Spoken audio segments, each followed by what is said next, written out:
Yeah, hello once again. My name is Ibrahim Mohamed Umar from Entrepreneurship Development Center, Nasarawa State University.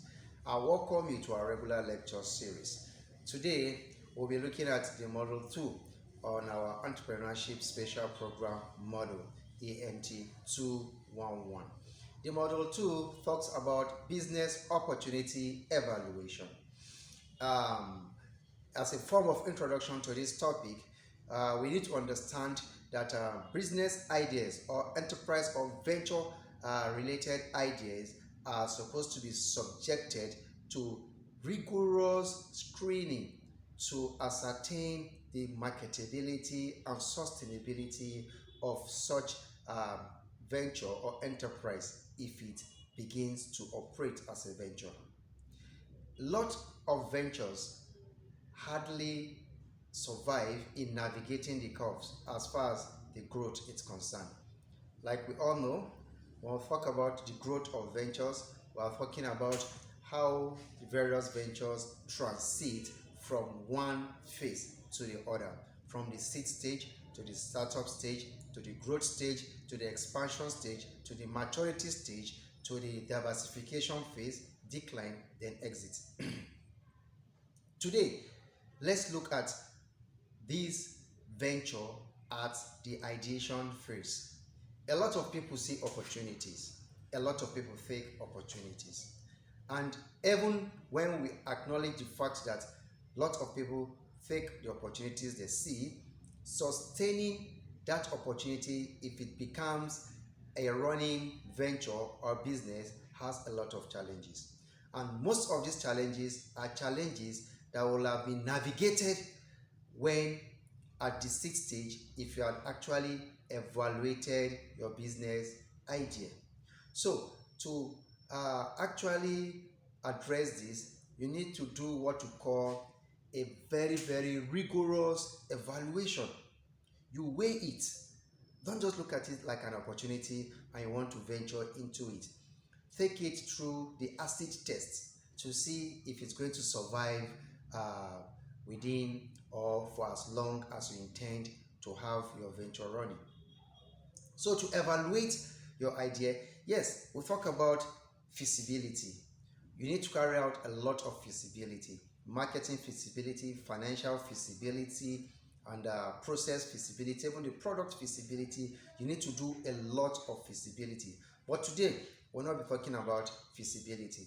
We'll be talking about an acronym referred to as ROSELT. ROSELT, ROSELT, ROSELT. When we talk about ROSELT analysis, it's an acronym we use in testing the efficacy, the marketability, and the sustainability of a venture. ROSELT, in a nutshell, simply refers to the following. The R stands for the risk. The O stands for operationality. The S stands for schedule. Then the E stands for economy. Then the L stands for legal. Then the T talks about technicality. I'll take them one after the other. When we talk about risk in the ROSELT analysis, risk simply refers to those risks that this venture, if they begin to operate, will be exposed to. It could be risks that are coming from competitors, from suppliers, from consumers. You need to understand the risk that actually related to this kind of venture before going into it. Why it's important to know and understand the risk is to help you know how to navigate around it as well. Then we'll talk about the operationality. At this point, we begin to ask question: is it feasible? Is it workable? Is it a workable idea? That's what we refer to the ROSELT, under the ROSELT, risk operationality. That is what we refer to in the operationality phase of it. Is this venture workable? Is it visible? You see, and even great entrepreneurs like Elon Musk that do things, well, we will say outside the box. He has gone beyond outside the box to outside the world. Even Elon Musk has to weigh this aspect of a ROSELT, where he needs to see if this idea he's looking at is either workable, Yes. Then the third phase of Roosevelt is what we call the E part. We call it economy. Economy. When we talk about economy in this context, we're simply referring to the financial implication of having this business. How much will you be needing for this venture at startup and even the running of the venture? How much additional capital will you be requiring? How do you intend to raise that? Do you intend to raise that within the intrinsically or extrinsically, meaning outsourcing to actually get the funding for this venture? It's another thing that has to be considered as well. That is the economy, the financial implication, the financial costs, everything relating to finance that relates to the proposed venture is what we are looking at in this the economy part of Roosevelt. Then the third one, the fourth one is what? E, Roosevelt, is now the L, Roosevelt. The L now simply talks about legal. Does this venture fall within the legal confines of the geographical area that you intend to operate this venture? Yes, it's very, very important because you might have an idea and maybe the law of the land that you intend to execute such idea might not encourage such idea, might not approve such idea. So you see, no matter how viable that idea is, surely it's not gonna go nowhere because the law of the land does not support that. Then the last phase of Roosevelt is what? The technicality. Technicality in this context simply refers to having the ability, the skills, the requisite skills to run the business. How do you intend to do that? Do you have the skills to do that, or are you planning to outsource someone to do that? It has to be looked into and given due consideration.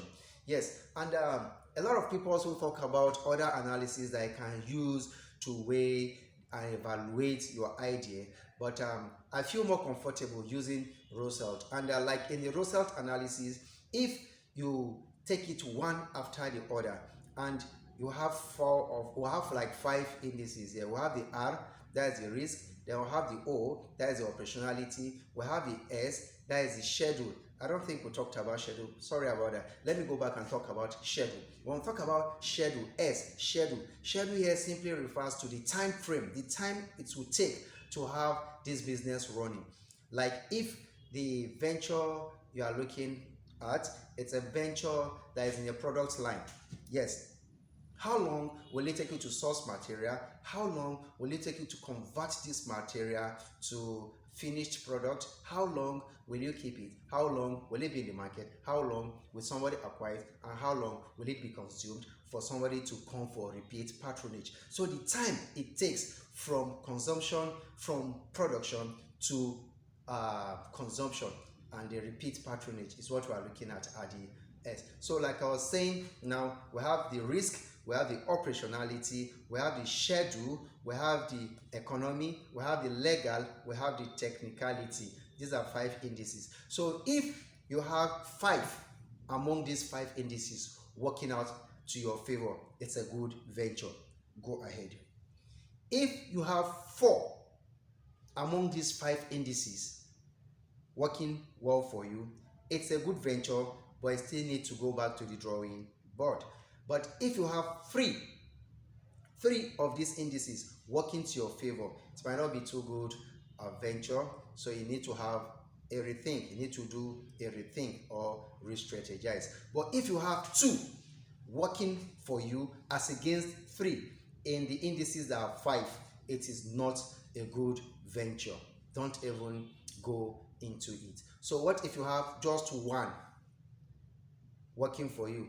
Forget about that business. And what if you have 0 working for you? Run away. That is what we talk. That is the best way we can do a little bit illustration as far as result analysis is concerned. So another acronym that can also be used to test or evaluate a proposed venture or an intended venture is also SWOT analysis. You want to talk about your strengths, your weakness, your opportunities, and your threats. You understand? But SWOT analysis, it's more significant if you are looking at a venture that's already a going concern. Yes, if it's already a going concern. So those threats, yeah, those are strengths, you get to know them when you've actually ventured into them. Those weaknesses, you also see them for real without assuming them. Yes, when you are already a going concern, you see those weaknesses you have objectively. Then operationality, opportunities, you see those opportunities as well. And threat, those things that will pose like an impediment to that venture. So today, in a nutshell, we are trying to look at how we can evaluate business opportunities. In my next session, we'll be looking at sources of business ideas, then sources of finance for business, and enterprise life cycle. I remain my humble self, Ibrahim Mohammed Umar from Entrepreneurship Development Center, Nasarawa State University, Kefi. See you in our next episode.